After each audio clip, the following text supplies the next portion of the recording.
have heard it too many times. You're too strong, you're too independent, men don't like women like you.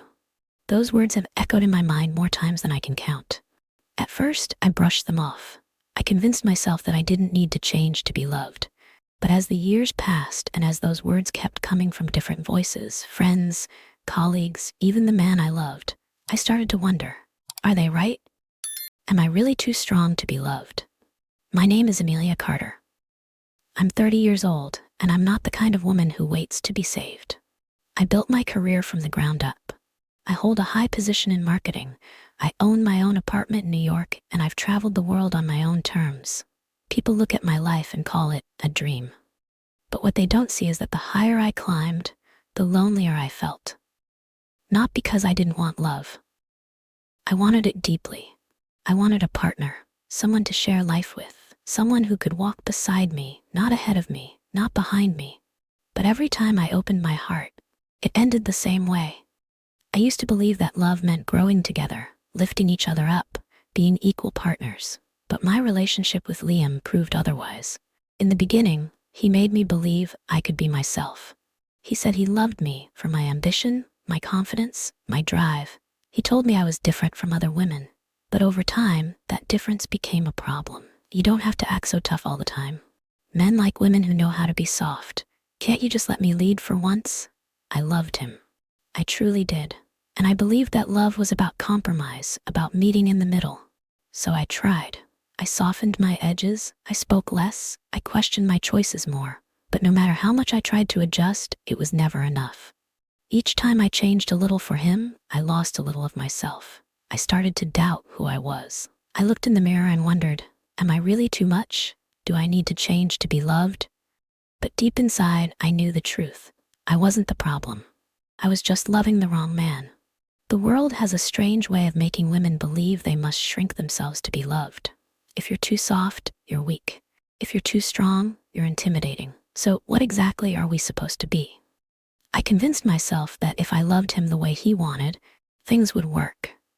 I tried to be less assertive. I tried to be more accommodating. But instead of making our relationship better, I felt it slipping away. The more I dimmed my light, the more he tried to control it. I was no longer Amelia Carter, the woman with ambition, passion, and a fire in her soul. I became a version of myself that I hardly recognized. One evening, I sat alone in a coffee shop, staring at the busy streets of New York, watching people rush past. I thought about all the times I had held back, all the times I had stayed silent, all the times I had made myself smaller just to be easier to love. And I asked myself, why? Why did I feel the need to shrink myself for someone else? Why was I trying to fit into a mold that wasn't made for me? Why was I forcing myself to believe that love meant sacrificing who I was? That was the moment it hit me. The problem wasn't that I was too strong. The problem was that he wasn't strong enough to love me. Maybe you felt this way before. Maybe you've loved someone so much that you were willing to change yourself to keep them happy. Maybe you've heard the same words I have. You're too much. Tone it down. Be less.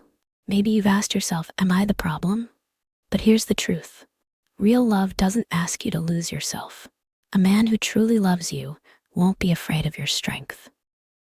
He won't ask you to be less, so he can feel like more. He won't make you feel like love is something you have to earn.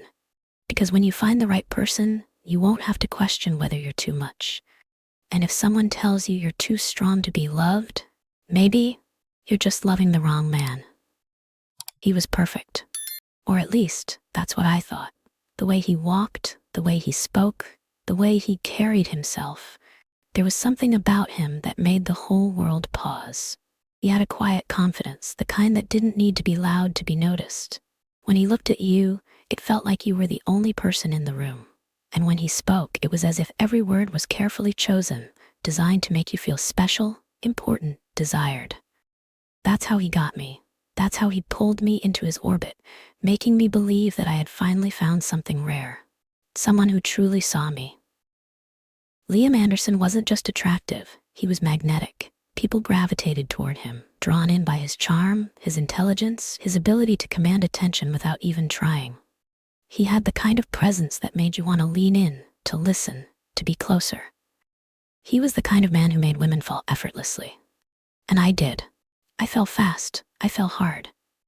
From the very beginning, everything felt like a dream. He admired my strength, my ambition, my independence. He told me he had never met a woman like me before. He made me feel like I was extraordinary, like I was different from anyone else he had ever been with. You're not like other women, Amelia. You don't need anyone, and that's what makes me want you even more. I believed him. I believed that, for the first time, I had found someone who wouldn't ask me to shrink myself to fit inside their world. I thought I had met a man who could handle me, who would never see my ambition as a threat, who would never make me feel like I had to choose between love and success. But love is tricky. Or maybe it's not love that's tricky.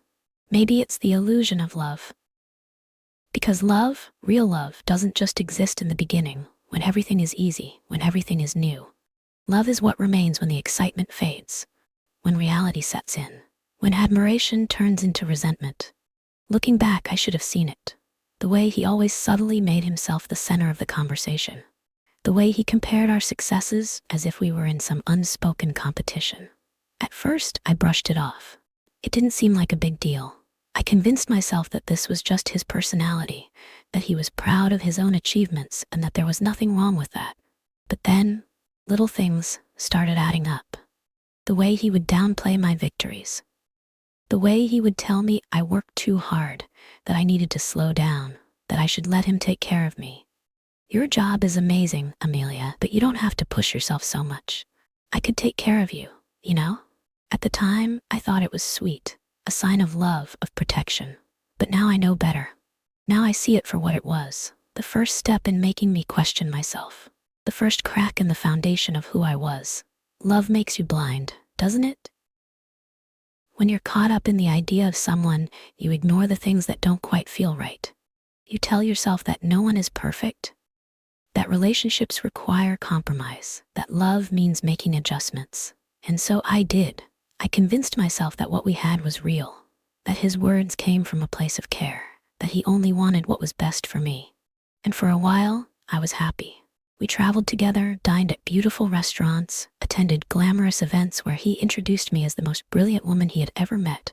It felt like a fairy tale. But fairy tales don't last forever. The first time I saw the cracks in the illusion was when I got promoted. It was a career-defining moment, a milestone I had worked for years to achieve. I was ecstatic. I thought Liam would be proud, that he would celebrate with me. But his reaction was different from what I expected. "That's great, babe, but are you sure this is what you want? You'll be even busier now. Less time for us. I just don't want you to get so caught up in work that you forget what really matters." His words didn't seem cruel, but they lingered in my mind. And without even realizing it, I started to hesitate before sharing my achievements. I softened my ambition, afraid that my success would make him feel left behind. Because isn't that what love is? Making sacrifices for the person you care about? That's what I told myself. But love, true love, should never require you to make yourself smaller so that someone else can feel bigger. I see that now. But back then I didn't. Because I was still caught up in the illusion of a perfect man. The man who had swept me off my feet. The man who made me feel like I was the most incredible woman in the world.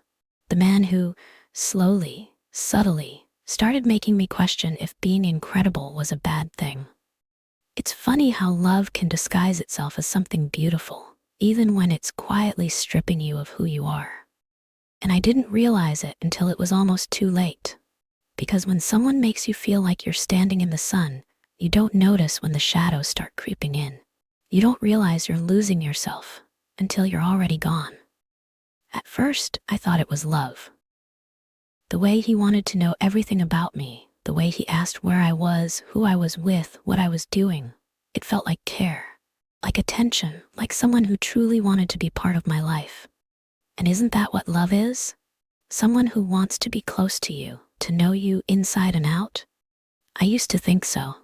I used to believe that his concern was a sign of devotion, that his protectiveness was proof of how much he cared. I told myself that love was about making someone feel secure, about being there for them, about proving that they mattered. But love isn't supposed to feel like a test. Love isn't supposed to make you feel like you are always one wrong move away from disappointing someone. At first, his questions seemed harmless. He would ask who I was meeting after work, and I would answer without hesitation. He would text to check in when I was out with friends, and I would reply quickly, thinking nothing of it. It felt sweet, like he just wanted to be part of my day. But over time, the questions changed. They weren't just about where I was, they were about who was there. They weren't just about how my day had been, they were about whether any men had been involved. They weren't just casual check-ins, they were demands for reassurance. I didn't notice when concern turned into control. It happened so slowly, so quietly, that by the time I felt it, I had already accepted it as normal. The first time I sensed something was off, we were at a dinner party with my colleagues. I was laughing, engaged in conversation, feeling like myself. Liam was by my side, smiling, acting like the perfect boyfriend. But the moment we got home, his expression changed. His voice was tight when he asked, "You seemed really into that conversation with your coworker. Do you always laugh like that around him?"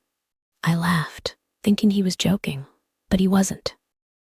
His eyes were serious, his tone sharp.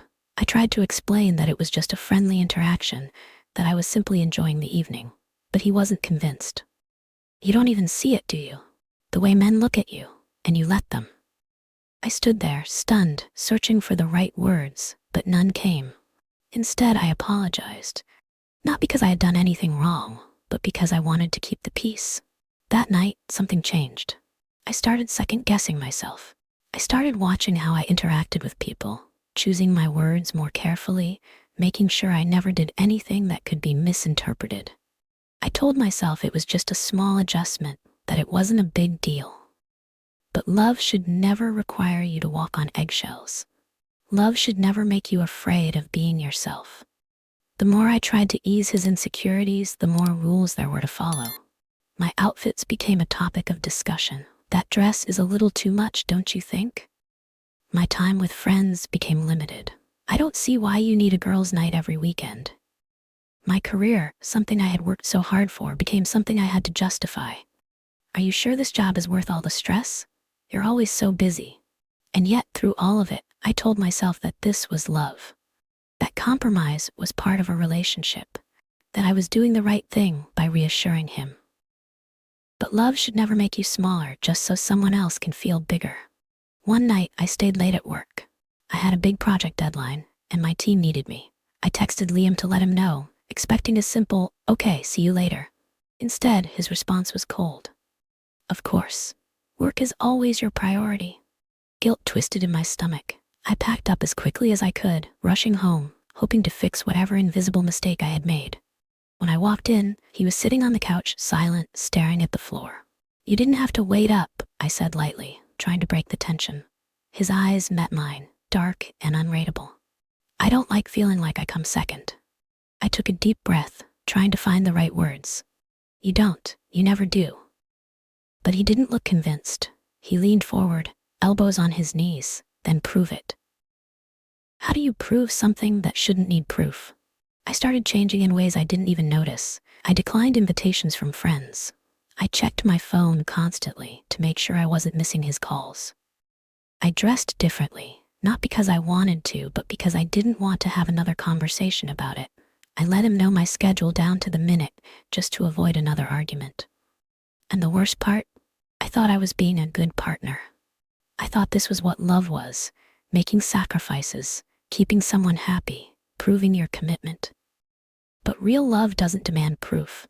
Real love doesn't require constant explanation. Real love doesn't make you feel like you are always on trial. It took me a long time to see it. To understand that love should never feel like ownership. That care should never feel like control. That if someone truly loves you, they won't make you feel like you have to choose between being yourself and being with them. It didn't happen all at once. But little by little, I started to realize that I was losing pieces of myself. And the scariest part? I wasn't sure if I knew how to get them back. At first, I thought it was just about us. Just me and Liam, figuring out how to love each other, how to navigate our differences. But I was wrong. Because loving him also meant earning the approval of his family. And that approval was something I would never truly have. I remember the first dinner at his parents' house. The way his mother, Rachel, watched me with polite curiosity, like she was assessing something, measuring me against an invisible standard I didn't even know existed. She was warm at first, welcoming, but in a way that felt rehearsed, like she was going through the motions of being kind. I had seen that kind of look before. The look that said, "You're not quite what we expected." I smiled, made conversation, tried my best to be the person she would like. But then, halfway through dinner, she turned to Liam and said, with a little laugh, "She's quite independent, isn't she?" The words were innocent enough, but the tone was loaded. Liam didn't say anything. He just smiled, squeezed my hand under the table. I laughed it off, but something about the way she said it stayed with me. Quite independent. Not smart, not kind, not a good fit, just independent. And for some reason, I knew that wasn't a compliment. Over time, her comments became more frequent, more pointed. She would talk about how a woman's role was to create balance in a household, how a strong man needed a soft, supportive partner. She would bring up Liam's ex-girlfriend, casually mentioning how sweet and easygoing she had been, how she had wanted nothing more than to take care of him. And then she would glance at me, smiling like she hadn't just compared me to someone else. I tried to ignore it. I told myself I was being sensitive. But Liam noticed too. "She just wants to get to know you," he would say whenever I mentioned it. "You don't have to prove anything to her." But that wasn't true. I did have to prove something. I had to prove that I could fit into their world, that I wasn't too much, too ambitious, too different. I had to prove that I could be the kind of woman they expected for their son. And the more I tried, the more I felt like I was failing. One evening, after another tense dinner where I had spent most of the night listening to Rachel subtly criticize my career, my priorities, my choices, Liam and I had our first real argument about it. "Why do you let her talk to me like that?" I asked, frustration bubbling to the surface. "Why don't you ever defend me?" He sighed, rubbing a hand over his face. "She doesn't mean anything by it, Amelia. She's just old-fashioned." I stared at him, waiting for more. Waiting for him to say that he saw what I saw, that he understood. But he didn't. He just looked tired, like he wanted me to drop it, like I was the one making things difficult. That was the moment I realized something. I wasn't just fighting for our relationship. I was fighting for my place in his life. And I was losing. The pressure kept building. It wasn't just Rachel. It was his entire family. The quiet judgments, the passive-aggressive remarks, the way they would make little comments about how I was always so busy, how I should take more time to focus on what really mattered. Every holiday, every family event, it was the same. The subtle but clear expectation that I should be something I wasn't, softer, more accommodating, less driven, less me. The worst part was that I started to believe them. I started to wonder if maybe they were right. Maybe I was too focused on my career. Maybe I wasn't making enough time for Liam. Maybe I should be trying harder to fit into the role they expected me to play. So I tried. I took on fewer projects at work.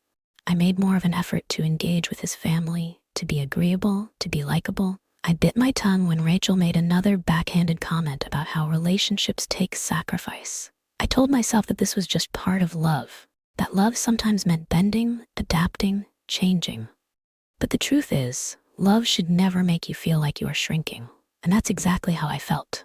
Smaller, less certain of myself, less confident in the things that once made me who I was. I could feel the weight of it every time I looked in the mirror. The slow erosion of my identity, the way I was becoming someone I barely recognized. One night, after another dinner filled with unspoken criticism, I sat in the car with Liam, staring out the window, my mind racing.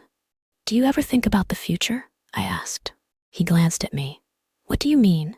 I hesitated. "I mean, if we got married, if we had kids, do you think your family would ever really accept me?" There was a long pause. Too long. "They love you, Amelia," he finally said, but his voice was careful, measured, like he was choosing his words too deliberately. "Love shouldn't feel like something you have to earn." I turned to him. "Do you?" His eyes flickered, something unreadable passing through them. "Of course I do." But the way he said it didn't sound like certainty. It sounded like obligation, like something he was telling himself just as much as he was telling me. And in that moment, I realized something I hadn't let myself admit before. I would never truly belong in his world. I could change, I could compromise, I could try to fit the mold his family wanted me to fit, but I would never be enough for them. And worse, I would never be enough for him unless I became someone else entirely.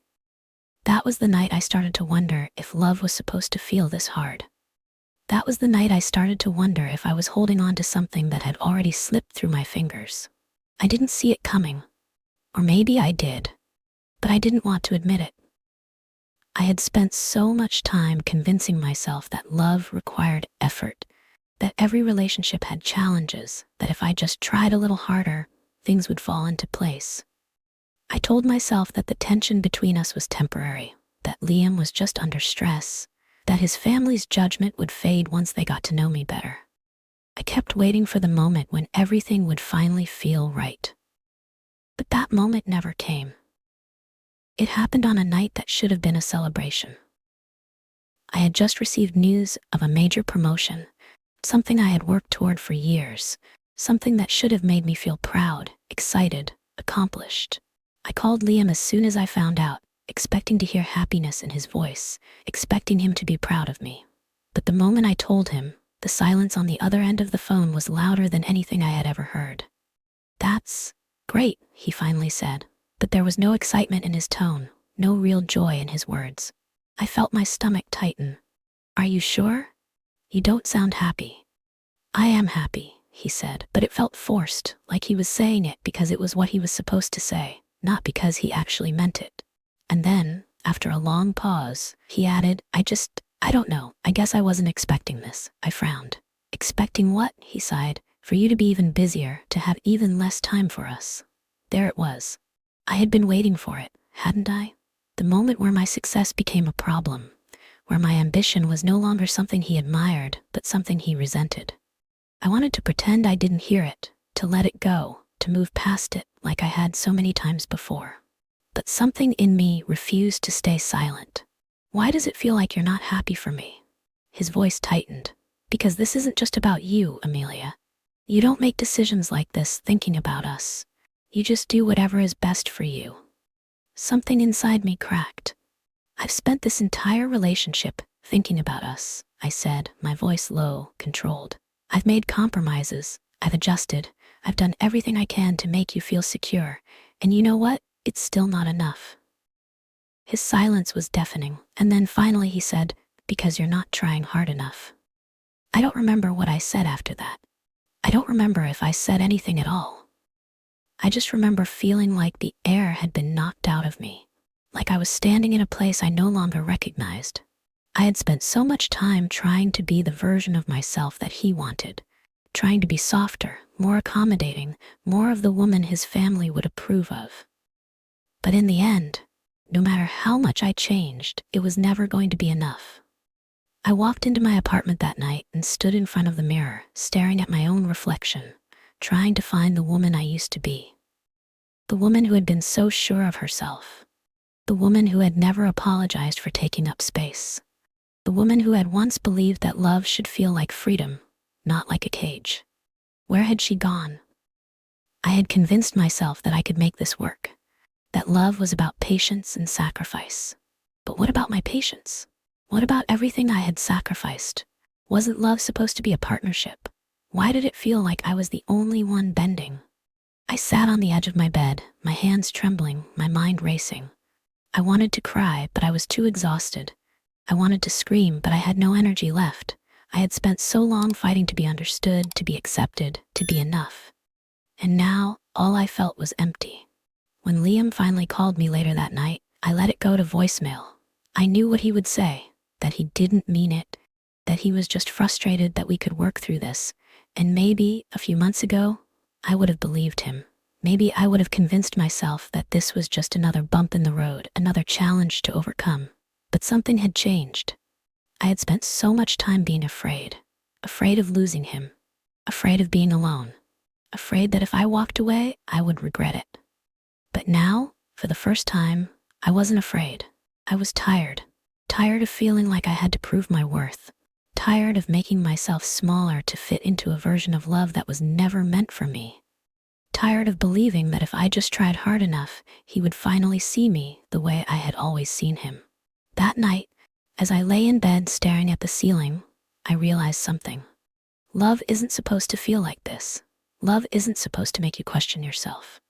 Love isn't supposed to feel like something you have to earn. And if love ever makes you feel that way, then maybe it isn't love at all. I knew I had to leave. I knew it deep in my bones, in the quiet moments when I sat alone with my thoughts, in the way my heart felt heavier every time I was with him. I had spent so much time convincing myself that love was about endurance, about weathering the storms together. But what happens when the storm never passes? What happens when you realize you're the only one holding on to something that's already slipping through your fingers? The decision to leave should have felt like relief. It should have felt like taking a deep breath after being underwater for too long. But it didn't. It felt like grief. It felt like mourning something that I had given so much of myself to, something that I had tried to build, something that I still wished, in some small, foolish part of me, could be saved. I kept telling myself that love wasn't supposed to feel like this, that love wasn't supposed to make me question my worth. And yet, the thought of walking away terrified me. Because if I wasn't his anymore, then who was I? I had built my life around him, around his needs, his wants, his insecurities. I had rearranged pieces of myself to fit into the space he had made for me. And now, standing at the edge of this decision, I realized I didn't even recognize the person I had become. I wasn't the woman who had walked into this relationship. I wasn't the woman who had once been so sure of herself, so unapologetic about who she was. Somewhere along the way, I had become someone who sought approval, someone who stayed quiet to avoid conflict, someone who sacrificed parts of herself just to keep the peace. And I hated that. I tried to picture my life without him, waking up in my apartment alone, going to work without sending him a morning text, coming home without checking in on how his day went. The thought felt foreign, unnatural. He had been woven into the fabric of my days, into my routine, into my sense of normalcy. And yet, wasn't that part of the problem? Shouldn't love feel like a choice, not an obligation? Shouldn't love be something you step into every day because you want to, not because you're afraid of what happens if you don't? I sat with those thoughts for days, weeks. I told myself I just needed more time, that maybe things would get better, that maybe I was overreacting. But the truth sat in my chest like a weight, refusing to be ignored. The night I finally told him, I expected him to fight for me. I expected anger, denial, desperation, but instead, he just stared at me, his expression unreadable. And then after a long silence, he asked, "Are you sure?" Was I? I wanted to be. I needed to be.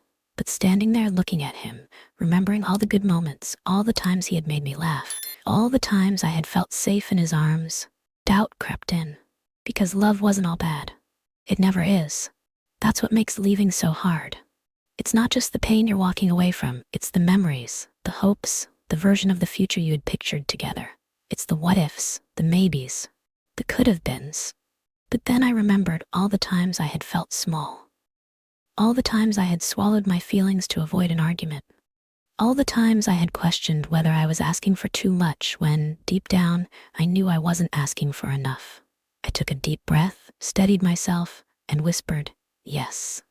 The days that followed were a blur, packing my things, avoiding his texts, wondering if I had made a mistake. The first night alone in my apartment felt impossibly quiet. I lay in bed, staring at the ceiling, fighting the urge to reach for my phone. I wanted to hear his voice, to undo everything, to pretend that I hadn't just walked away from 3 years of my life. But I knew that was just fear talking. I knew that if I gave in, if I went back, nothing would change. Healing isn't immediate. It isn't a switch you flip, a clean break, a straight line forward. Some mornings I woke up feeling lighter, like I had finally done something good for myself. Other mornings I woke up missing him so much it hurt. I let myself feel it all. The relief, the sadness, the doubt, the loneliness. I let myself grieve, because that's what leaving is. It's an ending, and endings deserve to be felt. But over time, something shifted. The apartment started to feel like mine again. My reflection in the mirror started to look familiar. The weight in my chest started to lift. And one day, without even realizing it, I stopped thinking about him every hour. I stopped wondering if he missed me. I stopped replaying our last conversation. searching for signs that maybe I had gotten it wrong. Because I hadn't. Leaving wasn't easy. It never is. But staying in a place where I wasn't fully seen, where I had to fight just to be understood, where love felt more like a battle than a home, that would have been harder. And no matter how much I had loved him, no matter how much a part of me always would, I finally understood something I should have known all along. Loving someone should never come at the cost of loving yourself. The first morning alone felt strange. The silence wasn't just in the room, it was inside me. I had spent so long thinking about someone else's needs, worrying about someone else's moods, trying to be someone else's version of enough. And now it was just me. No messages waiting for a response, no calls asking where I was, no one questioning my choices. Just me, sitting at my kitchen table, staring at a cup of coffee that had gone cold, realizing that for the first time in years, I didn't have to explain myself to anyone. But that didn't mean I knew who I was anymore. Loving someone can change you, especially when you bend yourself into a shape that fits their world. I had spent years trying to be softer, more accommodating, easier to love, and somewhere along the way, I had lost sight of the person I used to be. The woman who was fearless, who didn't second-guess her own choices, who didn't feel the need to justify her success or apologize for taking up space. I missed her, but I didn't know how to find my way back to her. At first, I filled my days with distractions. Work became my escape, a place where I still felt like myself. I stayed late at the office, took on new projects, buried myself in tasks that left no room for overthinking. I told myself I was fine, that I didn't miss him, that I didn't miss the way he used to hold me at night, the way he used to say my name when he was tired, the way he had once made me feel like I was his entire world. But late at night, when everything was quiet, the doubt crept in. Had I made a mistake? Had I walked away from something I could have fixed? Would I ever find a love that didn't make me feel like I had to choose between my heart and my identity? Healing isn't linear. Some days I felt strong. Other days, I felt like I was unraveling. But the more time passed, the more I started to realize that missing someone isn't the same as needing them. That loneliness doesn't mean you made the wrong choice. That just because something felt good once doesn't mean it was meant to last. I started doing things just for me, things I had stopped doing because he never liked them, or because I had been too busy trying to make our relationship work. I went on long walks with no destination, just letting my mind wander. I picked up books that had been sitting untouched on my shelf for months. I listened to music I loved, the kind that made me feel alive, the kind I had stopped playing around him because he had once called it too loud. I took myself out to dinner, sat alone in cafes, learned how to enjoy my own company without feeling like something was missing. And little by little, I started remembering what it felt like to just be me again. There were moments when I wanted to reach out to him, moments when I wondered if he missed me too. But every time I thought about calling, I reminded myself of why I left. I reminded myself of the way I had felt in the last few months of our relationship. Small, uncertain, never quite enough. I reminded myself that love should never make you feel like you have to prove your worth. And I reminded myself that the right person will never ask you to shrink yourself just to make them comfortable. One evening, I found an old journal I had kept before we met. I flipped through the pages, reading words written by a version of myself I had almost forgotten. She was ambitious, fearless, full of dreams that had nothing to do with making someone else happy. And as I read, I realized something. I wasn't trying to become someone new. I was just trying to come back home to myself. Self-love isn't about standing in front of a mirror and repeating affirmations until you believe them. It's about making choices that honor who you are. It's about setting boundaries, even when it's hard. It's about understanding that your worth isn't defined by how well you fit into someone else's life. It's about knowing that being alone is always better than being with someone who makes you feel like you're not enough. The journey back to myself wasn't instant. It took time. It took patience. It took learning to sit with my own thoughts without running from them. But the more I let go of the person I had tried to be for him, the more I realized that the woman I used to be was still there, waiting. And for the first time in a long time, I wasn't afraid to be her again. I didn't expect to meet him. I wasn't looking. I wasn't waiting. I had finally learned to be content on my own, to wake up in the morning without reaching for someone else's approval, to go to bed without wondering if I had done enough to keep someone happy. My life no longer felt like something I had to fix, like something incomplete that needed to be filled by another person. I was whole, and I had fought hard to feel that way. So when I first met Ethan, I wasn't thinking about love. I wasn't thinking about relationships. I was just existing. And maybe that's why, when he entered my life, it felt so different from anything I had known before. There was no grand moment, no instant spark that made me believe in fate.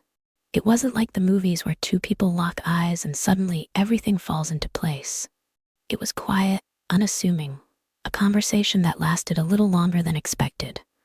A laugh shared over something small, an ease between us that I hadn't felt in a long time. He didn't try to impress me. He didn't try to mold me into something else. He just listened, and that alone made him stand out. I remember the first time he told me he admired me. Not in the way Liam had, where admiration had felt like a challenge, like something I had to constantly prove myself worthy of. Ethan's words were simple, honest. He told me he respected how I carried myself, how I spoke about my work, how I was passionate about the things I loved. There was no but. No quiet expectation that I should tone it down. No discomfort in the fact that I was ambitious, independent, sure of myself. He didn't see those things as something he had to compete with. He saw them as part of me, and he liked me for them, not in spite of them. At first, I was cautious. I had spent so long making myself smaller in relationships that the idea of being fully seen, fully accepted, felt almost foreign. I kept waiting for the moment he would pull away, for the moment he would tell me I was too much. But he never did. Instead, he stayed steady, consistent. He didn't need me to change. He didn't need me to prove anything. He was strong enough in himself that he didn't feel threatened by my strength, and that changed everything. I started to realize that love wasn't supposed to feel like a battle. It wasn't supposed to feel like a negotiation, like a constant effort to fit into a space that wasn't made for you. Love was supposed to feel like freedom, like home. And for the first time, I wasn't afraid to take up space. I wasn't afraid to be exactly who I was.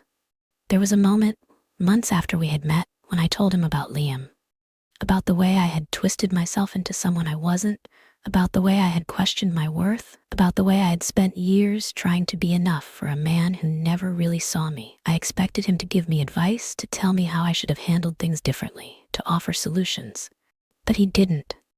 He just looked at me and said, "That sounds exhausting. I'm glad you don't have to do that anymore." That was it. No judgment, no pity, just quiet understanding. And in that moment, I realized something I should have known all along. The right man will never make you feel like you are too much. The right man will never ask you to shrink yourself to fit inside his world. The right man will see you exactly as you are and love you, not for what you could be if you tried harder, but for what you already are. I had spent so much time believing that love required struggle, that it had to be earned, fought for, justified. But Ethan taught me that real love is never something you have to convince someone to give you. Real love is steady. Real love is safe. Real love allows you to grow, not just in the ways that benefit the other person, but in the ways that make you feel whole. For the first time, I wasn't afraid of being loved. And for the first time, I wasn't afraid of loving in return. There was a time when I believed love was something I had to earn, something I had to fight for, something I had to prove myself worthy of. I thought if I just tried hard enough, if I just adjusted myself, if I just became the version of a woman that was easier to love, then everything would fall into place. But love was never meant to be a constant battle for acceptance. It was never meant to feel like a test I was destined to fail. I spent too many nights lying awake, wondering if I was too much, too strong, too ambitious, too independent. And for a long time, I let those doubts define me. I let them shape the way I loved, the way I showed up in relationships, the way I slowly but surely made myself smaller, hoping that if I took up less space, someone would finally choose me wholeheartedly. But love should never require you to shrink. Love should never feel like a weight pressing down on your chest, making you question your worth. And yet, that was exactly what I allowed myself to believe. I have replayed so many moments in my mind, so many conversations where I bit my tongue, so many times I ignored the red flags because I wanted to believe that love could outweigh them. I remember the silent disappointments, the way he would look at me whenever I spoke my mind, as if my thoughts were something to be tolerated rather than valued. I remember how he once told me I was intimidating, as if it were a flaw rather than a strength. I remember the times I softened my words, the times I laughed a little quieter, the times I said no to things I wanted because I didn't want to make him feel like he wasn't enough. But no matter how much I gave, no matter how much I compromised, no matter how much I tried to be the kind of woman he needed, it was never enough. And maybe it never could have been, because the truth is, I was never the problem. I have spent so much time thinking about all the ways I could have done things differently. Maybe if I had been more patient, more understanding, more willing to bend, things would have worked out. But love should not feel like bending until you break. Love should not feel like constantly having to prove your worth to someone who only sees you through the lens of their own insecurities. And love, real love, should never make you feel like you have to choose between being loved and being yourself. For so long, I thought I had to change in order to be loved. I thought my strength was something to hide, something to dull, something to apologize for. But I see it differently now. I see that the right person will never ask me to become less so they can feel like more. The right person will never be threatened by my ambition, by my independence, by the fire inside me. The right person will stand beside me, not in competition, not in fear, but in admiration. It took me walking away to realize that love is not meant to feel like survival. Love should not feel like constantly trying to make yourself small enough to fit into someone else's life. Love should feel like a safe place to land, a space where you are seen and heard and valued without conditions. And now I know that the love I was searching for could never exist in a place where I was not allowed to be fully myself. The hardest part of leaving wasn't the heartbreak. It wasn't the loneliness. It wasn't the moments when I questioned if I had made the right decision. The hardest part was realizing that I had spent so much time convincing myself that I needed to be someone else in order to be worthy of love. But I don't have to be anything other than who I am. And if that is too much for someone, then they are simply not enough for me. There was a time when I thought love had to be earned, that it was something fragile that could slip away if I wasn't careful enough, quiet enough, agreeable enough. But now I know that love, the kind of love that is real and lasting and true, will never require me to prove myself. It will never make me question my own worth. It will never ask me to be less than I am. So no, I was never too strong to be loved. I was never too much. I was simply loving the wrong person. And now for the first time, I am choosing differently. I am choosing to be loved the way I deserve. But more importantly, I am choosing myself. If you've ever felt like you had to change who you are just to be loved, know that you're not alone. We've all been there, questioning our worth, wondering if we're asking for too much, trying to be the version of ourselves that someone else will finally choose. But the truth is, the right love will never ask you to shrink. The right love will never make you feel like you are too much. And if you've ever felt that way, maybe, just maybe, you were just loving the wrong person. I'd love to hear your thoughts, your experiences, your stories, because sometimes sharing is the first step toward healing. Thank you for being here, for listening, for allowing these words to sit with you. Take care of yourself, and I'll see you in the next one.